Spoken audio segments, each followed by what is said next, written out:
eri bavubuka bannange myaka 2 plus 3 plus kale nkomye kwa 35 obadde okimanyi nti ejeje emyaka egikyasinza okuba egy'obulabe nga singa ogisimatuka nga amazima amatuufu tolina siriimu nga n'akasente olinawo okwo emyaka egisigadde egy'omu maaso oba ogenda kikuba. Weegendereze nnyo ebintu by'okola mu myaka egyo gye njogeddeko kubanga gye emyaka ekyasinza okubaamu okwegomba, okuferebwa, okutomera, okuyaayana, buli kimu kibeeramu egyo myaka egyo okuva ku 2 okuma ku myaka 34 35. Era muganda wange nkusaba bw'obanga oli mu myaka egyo bamwegendereza nnyo.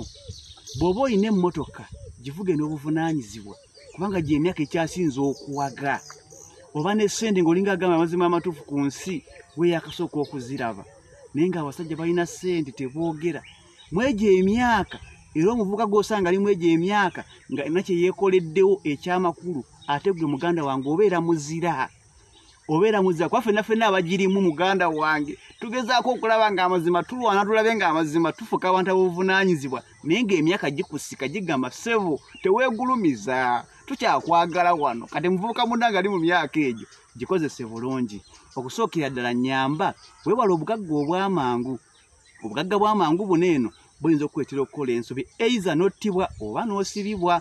Era ekyokubiri nyamba tokkirizanga bigambo by'abantu okujja ku mulamwa. Tambula nga we wabala obulamu bwo mpola mpola newankubadde tomanyiddwa nnyo naye kasita olaba nti olina kye weeyongerako genda n'ekyo nga w'oyongera okugenda mu myaka giri gyennyini egy'okuba ng'obwongo buli wamu. Era nnyongera okugamba weewale nnyo gambolingi mu myaka gino kubanga gambolingi ono atwala nnyo emyaka gyaffe n'ebiseera bingi ate ng'ebyaddala tuba tuli mu kwefera. Bw'onakwata bye nkugamba n'ogatako ne kana akasembayo weerekereza abakazi bonna ofune omukazi omu ensi ojja kuba ogimaze.